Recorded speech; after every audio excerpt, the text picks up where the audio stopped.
당신은 이륙하여 24,000피트에서 비행 중입니다. 다음 순간 머리 위에서 갑자기 열리는 공간으로 바람이 몰아치고 있습니다. 아무런 경고도 없이, 반응할 시간도 없이, 이것은 허구가 아닙니다. 실제로 일어난 일입니다. 그리고 이것은 시작에 불과했습니다. 이번 영상에서는 세계를 충격에 빠뜨린 항공재난의 진짜 이야기를 다룰 것입니다. 시작해 볼까요? 번호 5 아로하 항공 243편 1988년 4월 28일 아로하 항공 243편은 항공 역사상 가장 충격적인 사건 중 하나가 되었습니다. 보잉 737 항공기는 하와이의 성감 비행으로 예정된 비행에서 99명의 승객과 6명의 승무원을 태우고 있었습니다. 조종석에는 로버트 슈른스타이머 기장과 매들린 톰킨스 부기장이 있었고 두 사람 모두 10,000시간 이상의 비행 경험을 가진 숙련된 조종사였습니다. 이 항공기는 19년 된 기체로 최근에 정비 점검을 통과했으며 보잉 서비스 공지와 감독의 비행 적합성 검사도 완료되었습니다. 서류상으로는 비행이 가능하다고 여겨졌습니다. 그날 비행기는 호놀룰루, 히로, 마우이, 카우아이 간의 3번의 왕복 비행을 문제없이 마쳤습니다. 비행 전 점검에서도 이상이 없었습니다.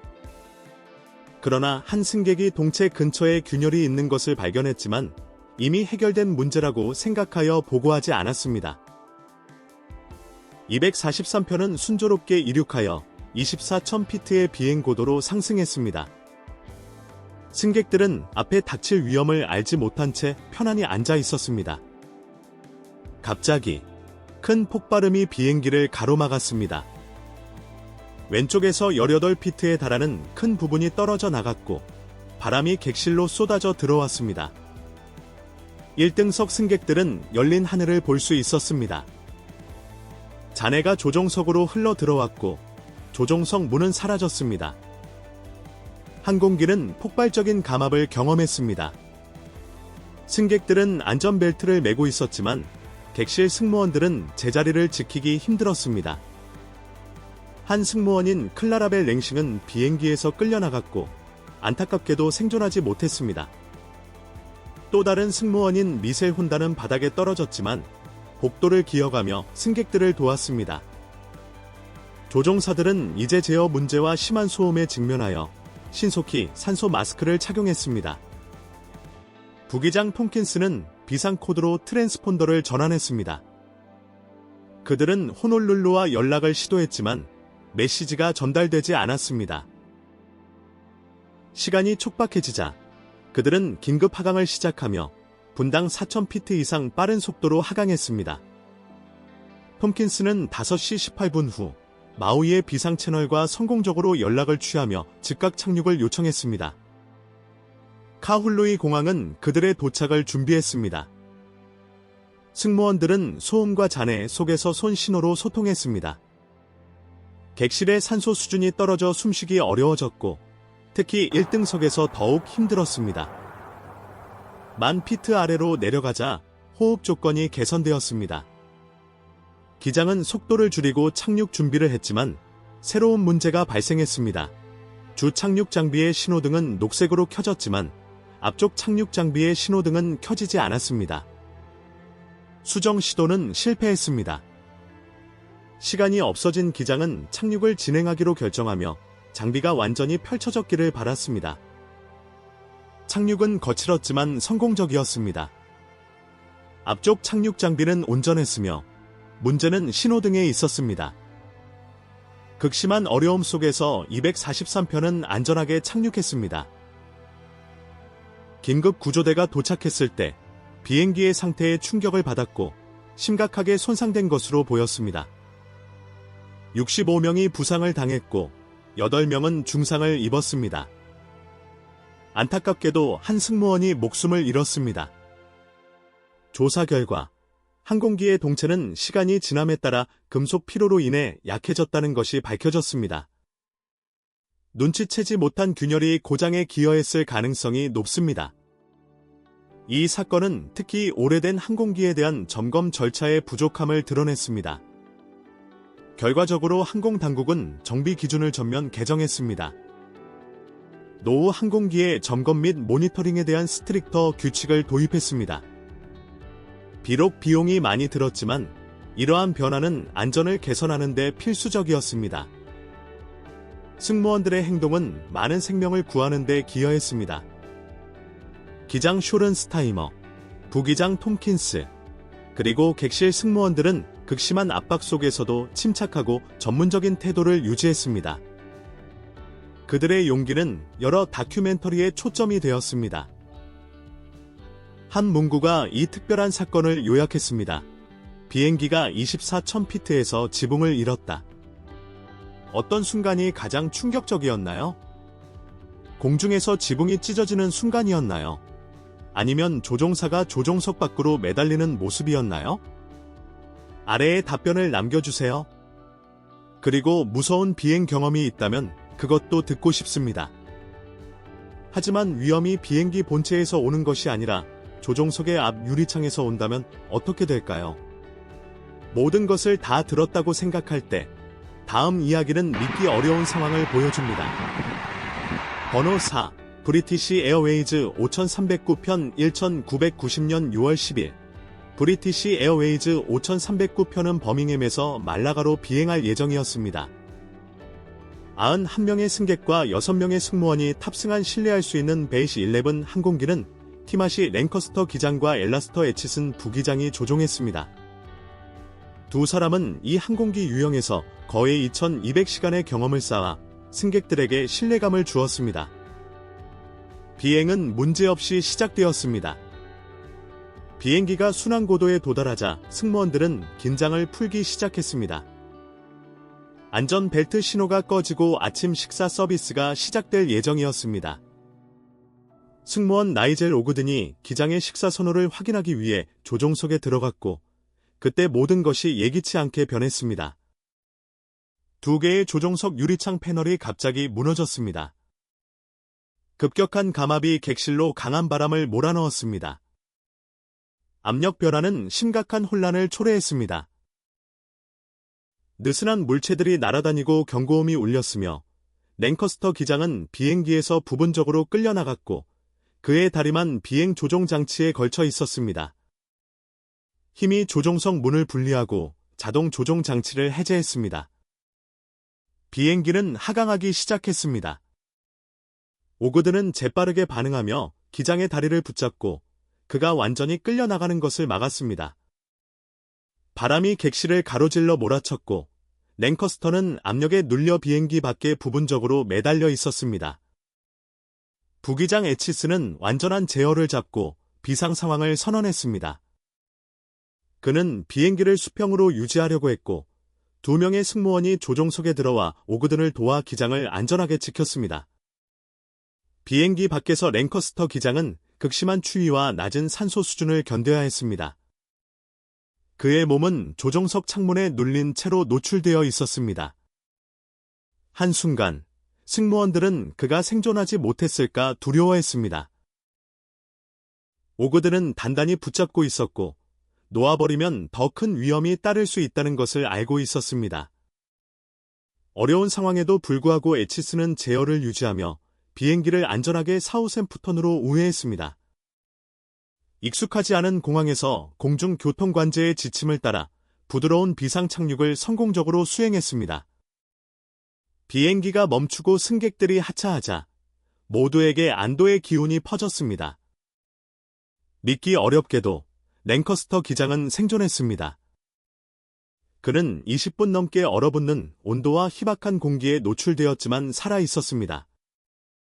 그는 동상, 멍, 그리고 경미한 골절을 경험했지만 5달 후에는 완전히 회복하여 비행으로 돌아갔습니다. 원인은 정비 오류로 확인되었습니다. 비행 며칠 전 유리창이 교체되었습니다. 한 시프트 관리자가 항공기 매뉴얼을 참조하지 않고 혼자서 작업을 수행했습니다.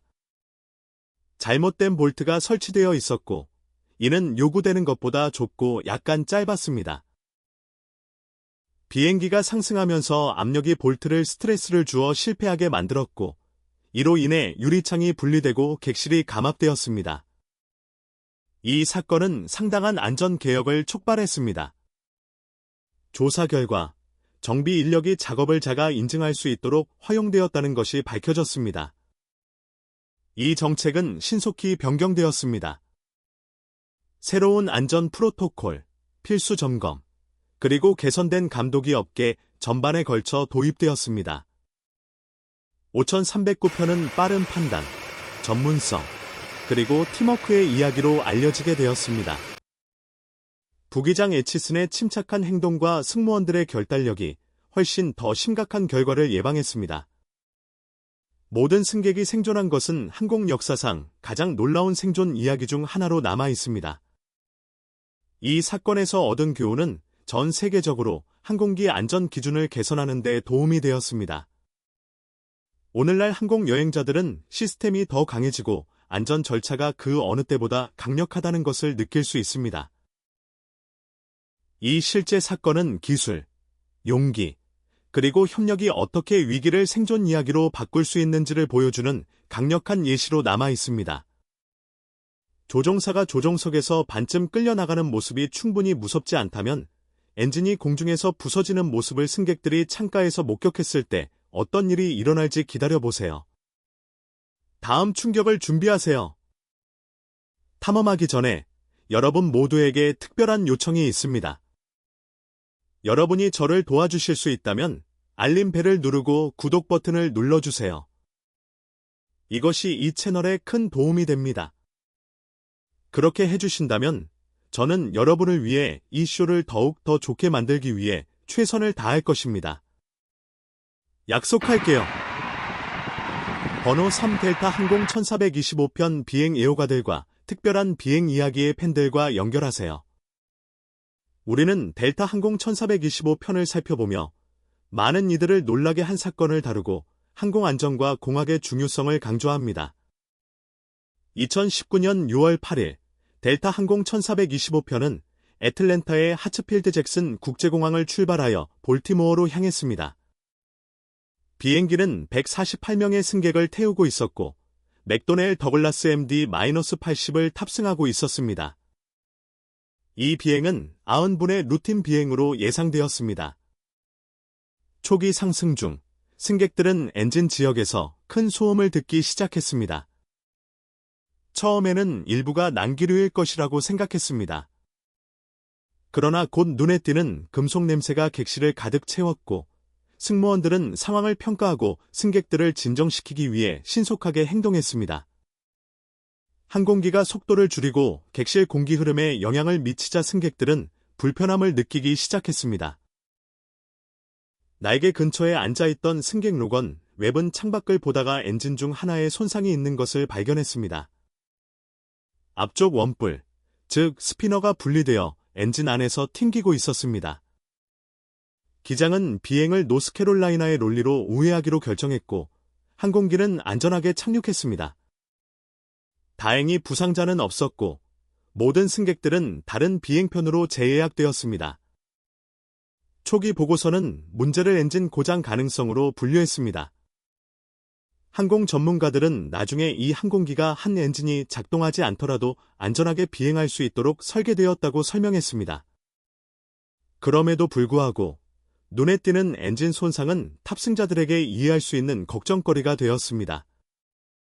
델타 항공은 원인에 대한 자세한 내용을 제공하지 않았지만 그들은 2020년까지 MD-80 기종을 퇴역시킬 계획을 발표했습니다. 이 사건이 그 결정에 영향을 미쳤는지는 불확실하지만 지속적인 정비와 항공기 안전 개선의 필요성을 상기시켰습니다. 결국 이 사건은 비행 승무원의 전문성, 항공기 설계의 회복력, 그리고 압박 속에서의 신속한 의사결정의 중요성을 강조합니다. 때때로 위험은 3만 피트에서 발생하지 않고 착륙 직전 몇 피트 위에서 발생합니다. 비행기의 착륙 장비가 고장나면 어떻게 될까요? 번호 2 비행 1284편 여행자들에게 비행기는 특히 더 작고 기상 조건에 민감한 경우 불안의 원인이 될 수 있습니다.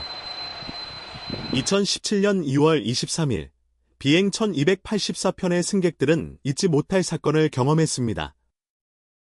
스코틀랜드 에든버러를 출발하여 암스테르담의 스리폴 공항으로 향하는 비행이었습니다. 이는 신뢰할 수 있는 터보프롭 항공기로 8개의 엔진을 가지고 있었습니다. 악천후로 인해 비행은 90분 지연되었습니다. 결국 59명의 승객과 6명의 승무원이 탑승한 비행은 착륙 허가를 받았습니다. 비행기가 활주로에 접촉하자 기계적 고장이 발생하여 오른쪽 착륙 장비가 무너졌습니다. 순간은 긴장감이 돌았지만 승무원들은 전문성을 유지했고 승객들은 침착함을 잃지 않았습니다. 착륙 장비의 한 부품이 부러져 동체에 손상을 입혔습니다. 다행히 부상자는 없었습니다. 예방 차원에서 공항 긴급 서비스가 현장에 호출되었습니다. 네덜란드 안전위원회는 철저한 조사를 진행했으며 이는 1년 이상 걸렸습니다. 최종 보고서는 몇 가지 기여 요인을 상세히 설명했습니다. 첫째, 결함이 있는 근접 센서가 간과되었습니다. 둘째, 착륙 장비의 요크에 구조적 결함이 제조 시부터 존재했습니다. 이러한 문제들이 악천후와 결합되어 장비 스트럿이 스트레스를 받아 실패하게 만들었습니다. 기술적 고장에도 불구하고 착륙은 결국 통제되었고 모든 승객이 안전하게 비행기를 나올 수 있었습니다. 항공 전문가들은 종종 당신이 걸어 나올 수 있는 착륙은 성공적인 착륙이다 라고 말하며 이번 사건이 그 사실을 입증했습니다. 이 사건은 특히 오랜 시간 동안 간과될 수 있는 부품에 대한 철저한 정비 점검과 세심한 검사의 중요성을 상기시켰습니다. 승무원과 승객의 침착한 대응, 그리고 항공기의 설계 덕분에 상황은 부상 없이 해결되었습니다. 혼란, 용기, 그리고 압박 속에서의 침착함에 대한 진짜 이야기를 더 원하시나요? 구독 버튼을 눌러주세요. 더 많은 이야기가 여러분을 기다리고 있습니다. 우리는 공중에서의 혼란과 활주로에서의 고장을 보았습니다. 하지만 하늘이 해변의 날의 위험을 가져온다면 어떻게 될까요? 이 마지막 사건은 구름 속에서 일어난 것이 아니라 예기치 않은 사람들 위에서 발생했습니다. 번호 1 코코 비치 에어쇼 2021 승객들과 승무원들은 경계를 하고 있었지만 다행히 모두 무사히 나왔습니다. 잊지 못할 순간에 대해 이야기하자면 해변에서 가까스로 위기를 넘긴 적이 있나요?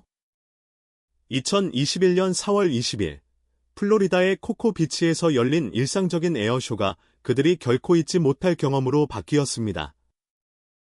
코코 비치 에어쇼 동안 다양한 시대의 비행기들이 인근 패트릭 우주군 기지에서 이륙했습니다. 수천 명의 해변 방문객들이 역사적인 항공기와 현대 항공기의 공연을 보기 위해 해변에 모였습니다. 그 중에는 제2차 세계대전의 빈티지 비행기인 TBM 어벤저도 포함되어 있었습니다. 비행기가 머리 위를 지나갈 때 몇몇 관중들은 엔진 소리가 이상하다는 것을 알아차렸습니다. 곧 항공기는 비행 중 엔진 고장을 경험하게 되었습니다. 조종사는 상황을 신속하게 평가하고 긴급 착륙 준비를 시작했습니다. 기지로 돌아가려 하지 않고 조종사는 항공기를 능숙하게 바다 쪽으로 유도했습니다. 비행기는 통제된 하강을 하여 얕은 물에 착륙했고 해변이나 바다에 있는 사람들에게 해를 끼치지 않았습니다. 다행히 부상자는 없었습니다. 조종사는 문제없이 항공기에서 나왔고 수영하는 사람들도 즉각적인 위험에 처하지 않았습니다.